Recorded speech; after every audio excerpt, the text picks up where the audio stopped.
What is going on, everybody, and welcome back to the Magisterial Madrid YouTube channel. Today I'm going to be talking about Real Madrid versus Real Valladolid, and the score ended up finishing 1-1. So with the first home game of the season ending in a draw, I was quite pissed, and I didn't make a reaction right away just because I wanted some time to think about the result and kind of process it.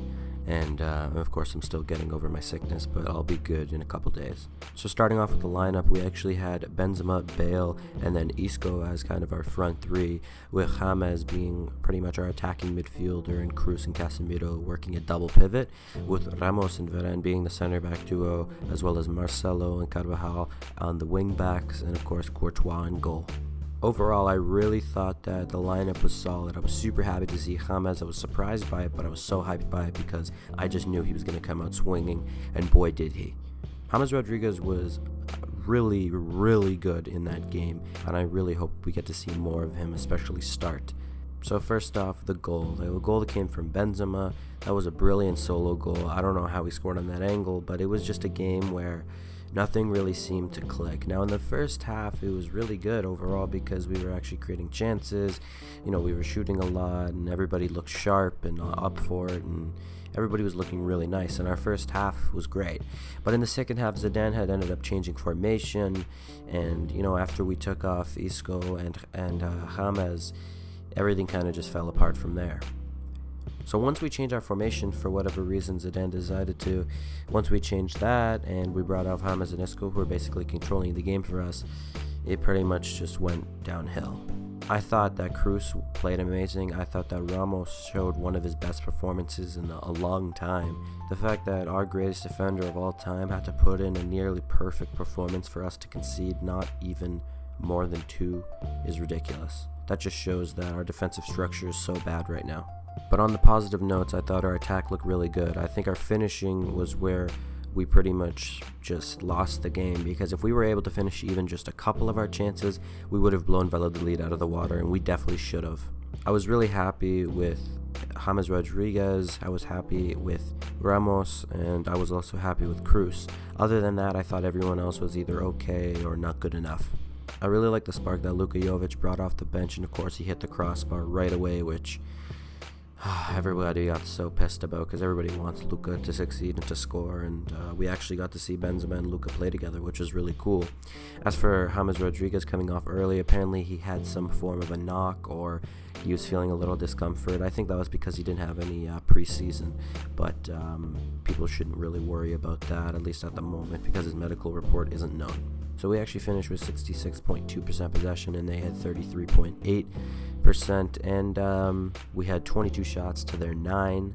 We had only 4 shots on target, and they had only 2, but our shot accuracy, 4 out of 22, that's 18.2%. That is horrible.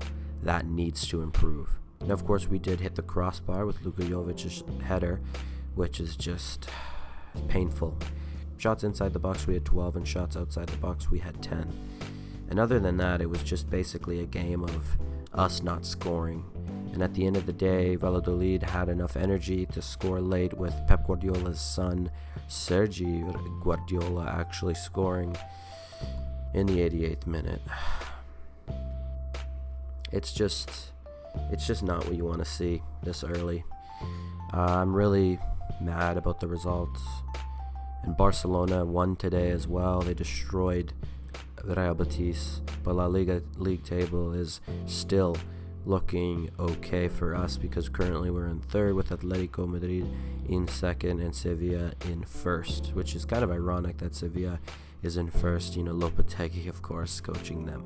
Now overall, this isn't like the end of the world. It was just a poor decision in the second half to change formation and to take off Isco and James.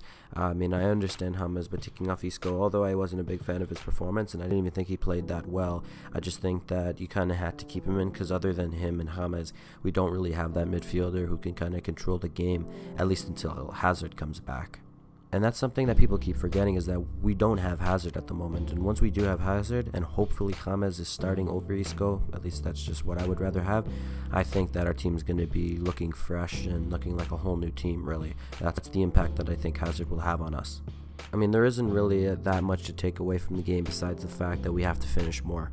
we have to be more clinical, and we also need to rely on Benzema more, because the fact that he was dropping so deep throughout the whole game in this type of game didn't work, because when they're just trying to defend for their life and hit us on the counter, letting Benzema drop deep just doesn't work. He needs to be the focal point of our attack, at least at the moment, because since we don't have that, target man or that main guy to go to, Karim is our best option, and the fact that he wasn't fed shots was kind of our downfall at the end of the day. This was the type of game that Luka Jovic would have thrived in, and that's why I wanted to bring him on at halftime, but of course, I'm not the manager. I think there was a lot of good signs to take away from this. I think that Jovic and Benzema worked well together. I think that we still look really good, of course in spurts, but in this case, in one half, we looked really good, and this is without Hazard. So, there's some bright spots. And as for defensively, I thought Sergio Ramos was incredible. I thought that defensively he was just, he was amazing. He was amazing yesterday. Toni Kroos played great, and Varane still didn't play that great, which is a little worrying because he's been out of form for like a year now. And, this summer he said he wanted a new challenge. Madrid said that last year, so I don't know. I feel like these players who want a new challenge, maybe convincing them to stay maybe is not the best thing. Maybe we do need to eventually move on. But we're not here to talk about that today. But overall, I think that there's a lot of positives from this game. I think that drawing in our first game of the season at the Bernabeu is tough. It's a tough pill to swallow. But, it's something that at least we can look on the bright side and say at least we got a point out of it. It could have been a lot worse. But I do think the fact that we showed these good signs, and if we maintain our first half form and we stick with that certain formation, at least until Hazard comes back, then I think that is going to be good for us. The one thing I didn't like about this game was pretty much, obviously, defense is always an issue for us, but specifically crosses.